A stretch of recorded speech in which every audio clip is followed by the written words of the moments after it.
नमस्कार दोस्तों, मैं सुरेश कुमार सुपर हिंदी क्लासेज में आप सभी का स्वागत करता हूं। आज हम समझेंगे वर्ण विचार में से कुछ महत्वपूर्ण प्रश्नों को। पहला प्रश्न है, घोष का अर्थ है। इसका उत्तर हम लेंगे, स्वर तंत्रियों में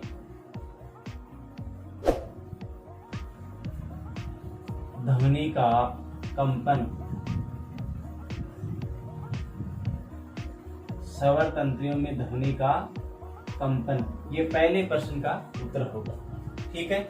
इसके बाद में दूसरा प्रश्न है, हिंदी के विकसित व्यंजन है। हिंदी के विकसित व्यंजन है अड़ और अड है। ठीक है, ये दो विकसित व्यंजन हैं। अब देखो, इसके अन्य नाम भी हैं जिसको हम द्विगुण व्यंजन भी कह सकते हैं। उत्क्षिप्त व्यंजन के नाम से भी इसको जाना जाता है। इसको हम ताड़नजात भी बोल सकते हैं। और एक नाम इसका है फेंके हुए वर्ण। फेंके हुए वर्ण।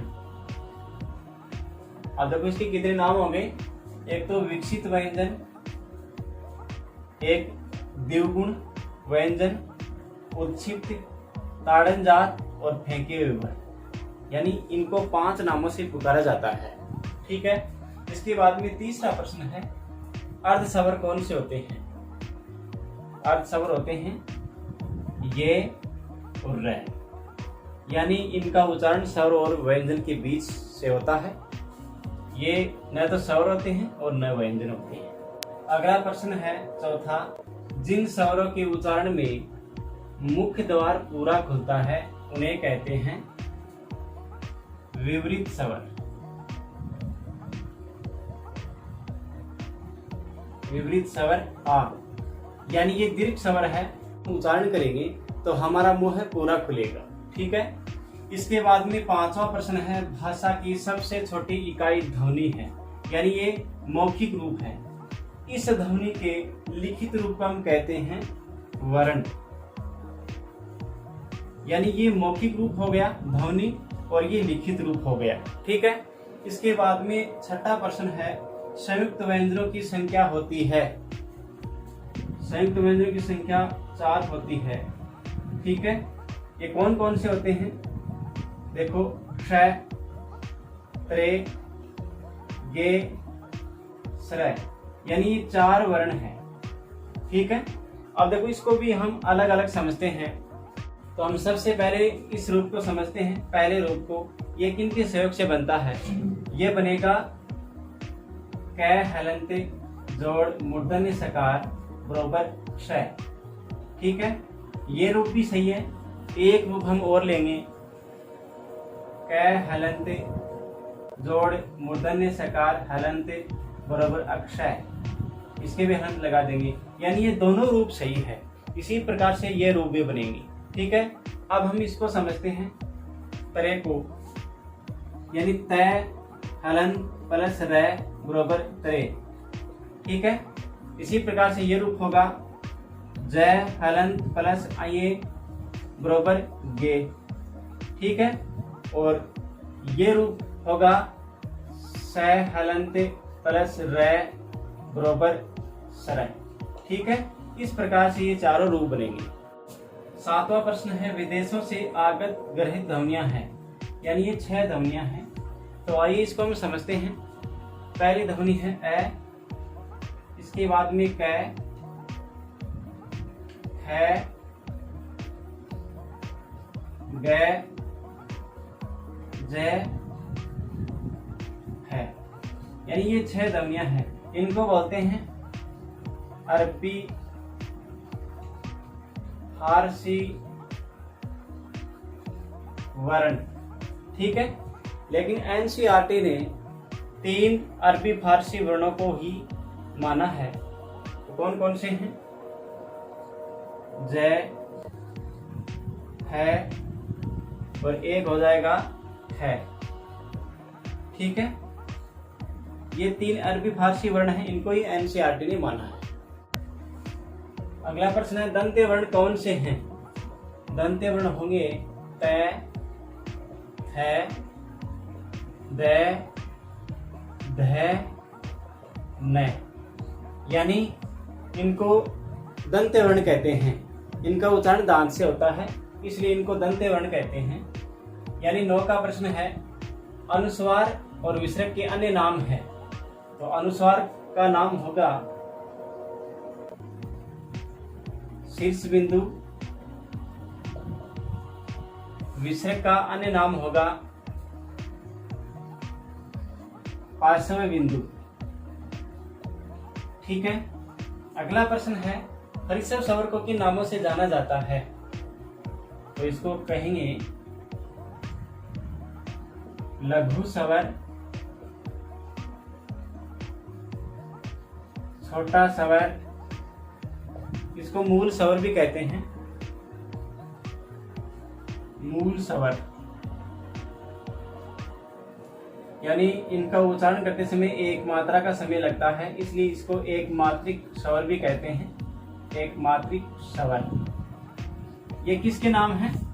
हरिश्व स्वर के।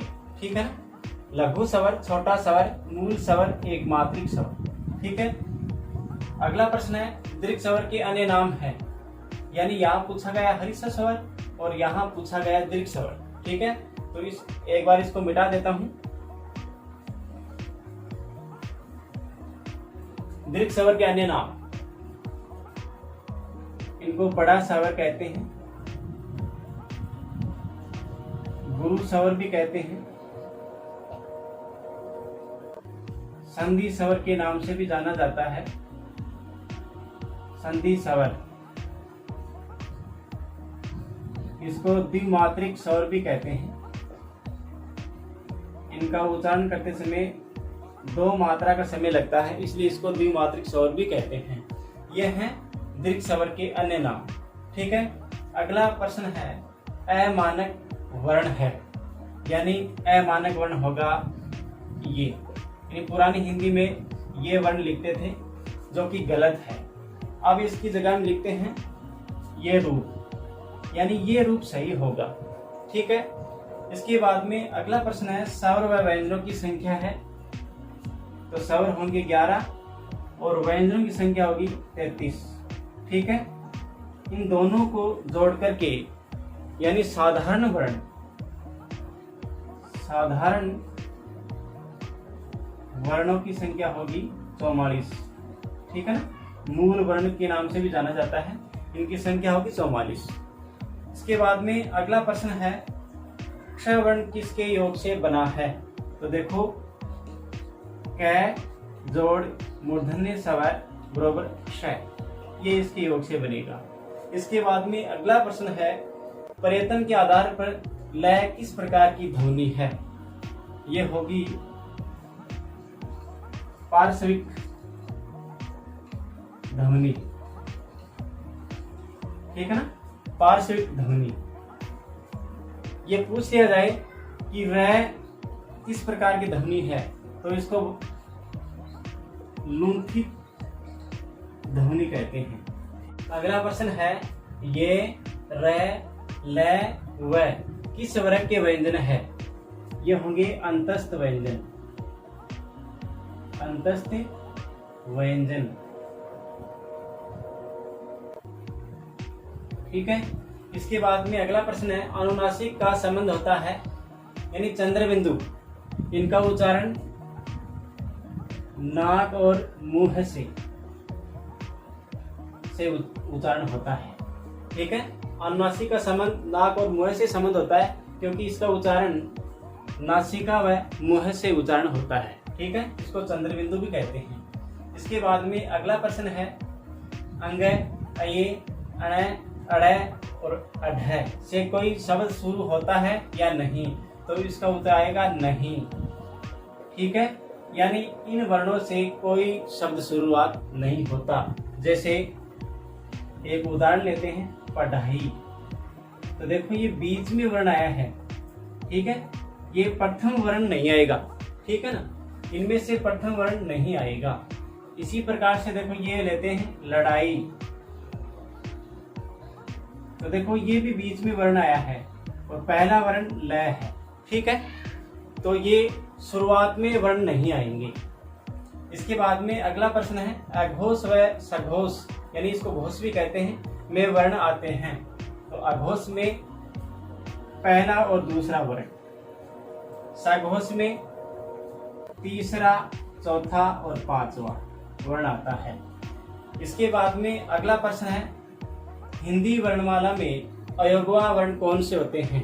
तो इसका उत्तर होगा अंग और अ है, ठीक है।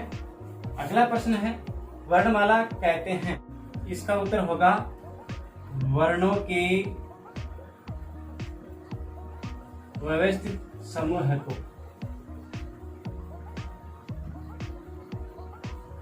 वर्णों के व्यवस्थित समूह को हम वर्णमाला कहते हैं। इसके बाद में अगला प्रश्न है हिंदी में मूलतः कुल वर्णों की संख्या है? तो यहाँ हो जाएगी 52। अगर ये पूछ लिया जाए कि मूल वर्ण व साधारण वर्ण कितने हैं, तो इसका उत्तर हो जाएगा 44। और ये पूछा जाए कि कुल वर्णों की संख्या, तो 52। अगर ये पूछ लिया जाए कि मानक वर्णों की संख्या कितनी है, अर्थात देवनागरी लिपि के अनुसार वर्णों की संख्या कितनी है, तो इसका उत्तर होगा 56, ठीक है। इसके बाद में अगला प्रश्न है अलग प्राण व महाप्राण में वर्ण आते हैं। तो देखो अलग प्राण, इसमें आएगा पहला, तीसरा और पांचवा, और इस महाप्राण में दूसरा और चौथा वर्ण आएगा, ठीक है। अगला प्रश्न है मौखिक स्वर का अन्य नाम है, इसका नाम होगा निर्नुनासिक, ठीक है। इसके बाद में अगला प्रश्न है द्वित्व व्यंजन के उदाहरण है, इसका उदाहरण होगा बच्चा, सच्चा, जैसे। और उदाहरण लेते हैं बिल्ली, खिल्ली, ठीक है ना। ये होते हैं द्वित्व व्यंजन। तो देखो महत्वपूर्ण बिंदु है, ध्यान दें, यानी हिंदी में वर्णों की संख्या को लेकर विद्वान में विवाद रहा है। देखो किशोरी दास वाजपेयी के अनुसार वर्णों की संख्या है 43, ठीक है।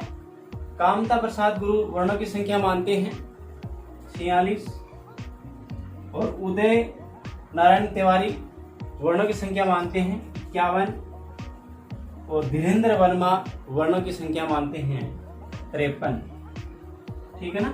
इस प्रकार से विद्वानों में विवाद रहा है, लेकिन मैंने पहले बताया था, यानी अगर आपसे पूछ लिया जाए यानी साधारण वर्ण या मूल वर्ण, तो आपको 44 बताने हैं।